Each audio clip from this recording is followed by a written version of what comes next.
Hello and welcome on back to another Talking Tale video. In today's one, we're looking at the brand new TMNT, the Nightwatcher issue number 5, and so far this issue is looking like pretty good so far, because this one is connecting a lot of stuff to like previous issues from IDW stuff, and also the Jenica miniseries and all that kind of stuff. This series, I mean, so far with this issue, I'd say that it's off to a great start, and I'd say that what I loved about this one was the fact that it was developing Jenica a little bit more, and more or less acting as a volume 3, and now that it's going back to like past events from like the IW series, this could honestly be one of the best issues to come out to like connect things to other issues, and it's just so great on that front. But at the same time, with how things are looking with the first few images, or not images, but like the first few pages, this issue does feel like it's going to be rushing things, which I'm not too sure how to really feel about that just yet, because I want it to be good, but if it's going to be rushing things, then, but, yeah, okay, so either way, let's actually get into this one. So on the first two pages, we're showing off Loban and how he became to be who he is, and what led up to those events. So basically, he was a bear who was in the Himalayas forest, and he had amputation on his arm and leg, and now he's basically, as I say, that he was basically in danger of poachers. And he was more or less a little bit useless, because he wouldn't be able to defend himself or do anything really. And if he was to stay there, he would be more or less be king of his territory and be very powerful. But because of the amputations, he can't really do too much. So they took him away and brought him into this habitat to help him out and make him be better and all that kind of stuff. But as we see at the bottom, we do get to see the mission bomb went off, and he got turned into Loban as we know him today. And, I mean, so far, understandable and that kind of stuff. I mean, I don't understand how, from, the bomb affected, or, the zoo that was, nearby. I don't know, it's weird, because we don't really know how much of, New York it was actually affected, so this feels like a bit of a reach, but either way, it's there.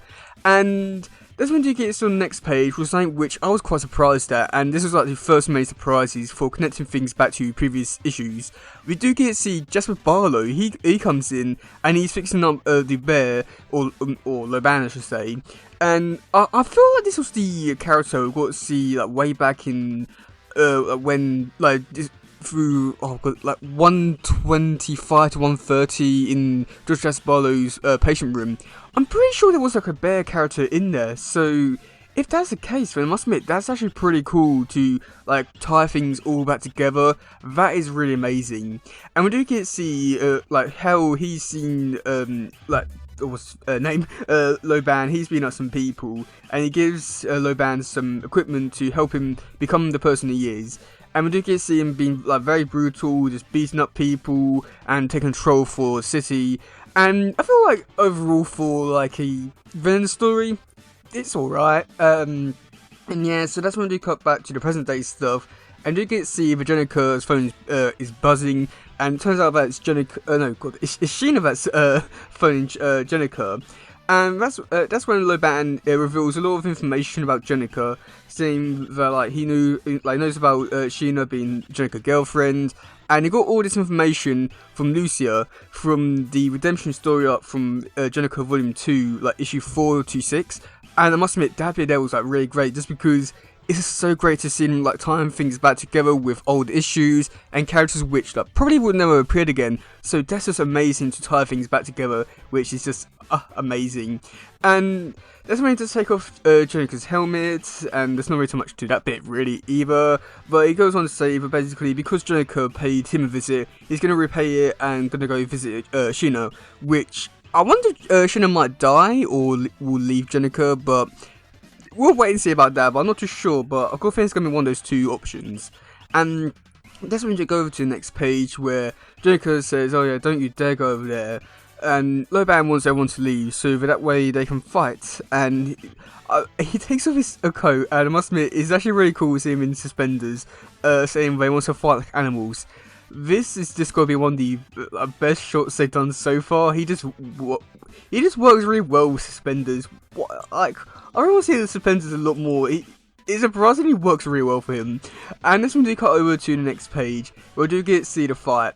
And then this is what I'm trying to say is like this issue might be going at a really fast pace. Just because in this bit here we do get to see him like fight for like 2 or 3 panels here, and he was using Jenica like basically to replace Callum, and he finds out that Jenica is useless. And yeah, so I'm not too sure if this will be the end of the fight or there will be a little bit more. I'm hoping that there will be more, because if not, then I do think that this is a really short fight. But I mean, other than that, I think that this is off to a great start, and I'm really curious to see where this issue goes next, because I'd say for the last past 2 issues, they were a bit of a letdown, but seeing all this stuff happening in this one, oh boy, this one's off to a really great start with like tying things back to past issues, decent fights. It's just like a lot of stuff which I wanted and a little bit more, which is honestly just so great. So for the description for this issue, it is: enter Loban, discover the origin of nightwatcher foe who's been controlling Mutant Town. How did an injured bear who lived in the zoo become a mutant kingpin following the events of the Great M-Bomb drop? How has he assembled every piece of information about Jenica's life before and after she became Nightwatcher? Nightwatcher's great fight begins now. It's life or death, and if things go Loban's way, neither of them will make it out of the fight alive.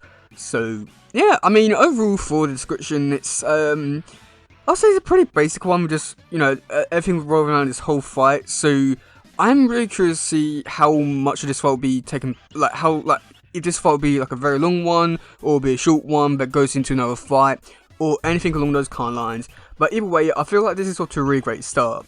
Now, for the covers, we do have 3 covers. So for cover A, which is done by Penchi, and I believe that this is in a different location to the location which they were fighting in the previous images. We did get to see Jenica. She's in the Nightwatcher armor with these scrapes on her eye.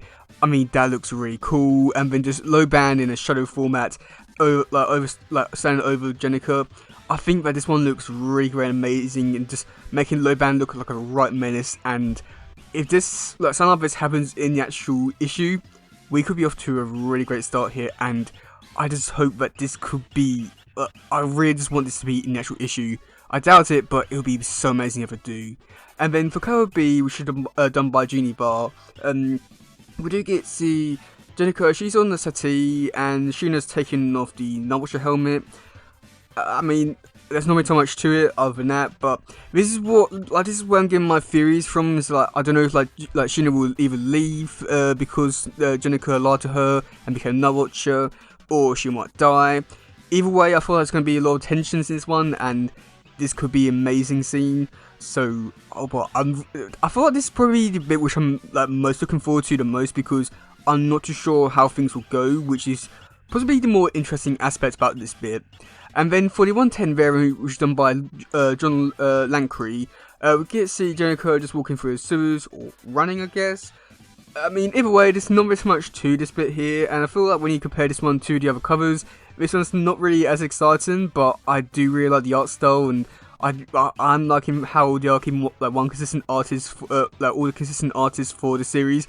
But they could at least make it a bit more interesting, maybe have Jenica fight Loban or anything else really. But either way, that's off to a great start. But oh boy, yeah, let me know in the comment section below what you think about this issue. Are you looking forward to it? Are you not? And yeah, that's going for today, guys. If there's some, please share this, grab another stuff. Goodbye, yo, bye.